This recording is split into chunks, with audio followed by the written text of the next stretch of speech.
क्या आप जानते हैं पाकिस्तान का सबसे अमीर व्यक्ति कौन है? और क्या आपको यह पता है मैगी का आइडिया कहां से आया था और इस कंपनी की शुरुआत कैसे हुई थी? तो हेलो दोस्तों, आप सभी का इस वीडियो में स्वागत है, जहां पर हम आगे जानेंगे कि कैसे 600 से शुरुआत हुई पिज्जा हट कंपनी आज पूरी दुनिया में राज कर रही है। तो इसके लिए आप इस वीडियो को अंत तक जरूर देखें।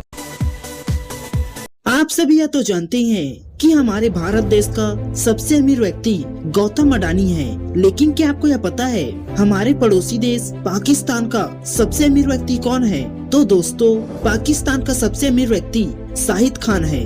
दरअसल जब शाहिद खान अमेरिका गए तो उनके पास उस समय मात्र $500 थे। अमेरिका जाने के बाद वे एक automotive company Flex and Gate में इंजीनियरिंग डायरेक्टर के पद पर काम करने लगे और इसके कुछ सालों बाद उन्होंने खुद से बचत की हुई 11 लाख रुपए और बैंक से 37 लाख रुपए लोन लेकर उसी automotive company Flex and Gate को खरीद लिया। और इसके बाद क्या था, उन्होंने कभी पीछे मुड़कर देखा ही नहीं और आज उनकी संपत्ति $8.9 बिलियन है, जो कि करीब 60 करोड़ रुपए होते हैं।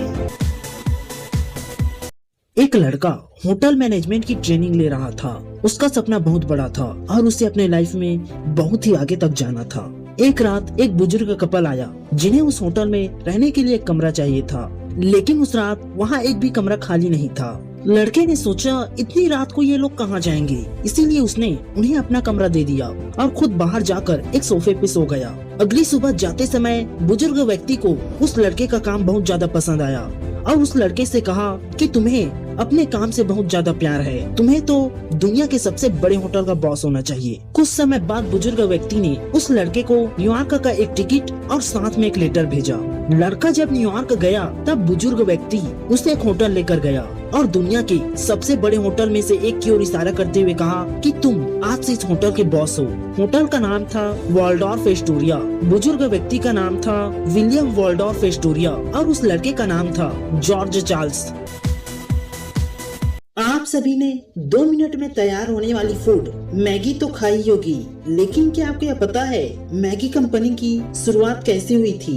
तो दोस्तों, दरअसल यह बात 1872 की है, जब स्विट्जरलैंड में इंडस्ट्रियल क्रांति का दौर था। महिलाओं को लंबे समय तक फैक्ट्रियों में काम करना पड़ता था और फैक्ट्रियों में काम करने के बाद घर जाकर कम समय में खाना भी बनाना पड़ता था, जिसके कारण उन्हें काफी दिक्कतों का सामना करना पड़ता था। इसी प्रॉब्लम के सॉल्यूशन के लिए इसी साल स्विट्जरलैंड में रहने वाले जूलियस मैगी ने मैगी कंपनी की शुरुआत की, जिसे लोगों ने बहुत ही पसंद किया। 1947 में नेस्ले ने मैगी कंपनी को खरीद लिया और इसे भारत लेकर आया। भारत में भी लोगों ने मैगी को बहुत ही ज्यादा पसंद किया और आज मैगी कंपनी हर साल 1000 करोड़ से भी ज्यादा का मुनाफा कमाती है। आप दुनिया की मशहूर कंपनियों में से एक पिज्जा हट को तो जानते ही होंगे, जो कि अपने लाजवाब पिज्जा के लिए जानी जाती है। लेकिन क्या आपको यह पता है पिज्जा हट कंपनी की शुरुआत उधार के पैसों से लेकर की गई थी? तो दोस्तों, दरअसल 1958 में डैन और फ्रैंक नाम के 2 भाइयों ने पिज्जा हट कंपनी की शुरुआत की थी। उन्होंने इसके लिए अपनी माँ से $600 उधार लिए थे और उन्हीं $600 से एक छोटी सी शुरुआत की थी तथा आज उनकी यही एक छोटी सी शुरुआत एक बहुत बड़ी कंपनी बन गई है। आज पिज्जा हट के दुनिया भर में 34,000 से भी ज्यादा रेस्टोरेंट हो चुके हैं और यह कंपनी आज डोमिनोज के बाद पिज्जा बेचने वाली दुनिया की दूसरी सबसे बड़ी कंपनी है। पिज्जा हट कंपनी की वैल्यू आज 63,006 करोड़ रुपए हो चुके हैं। इस तरह से 2 भाइयों की एक छोटी सी शुरुआत आज दुनिया भर में राज कर रही है।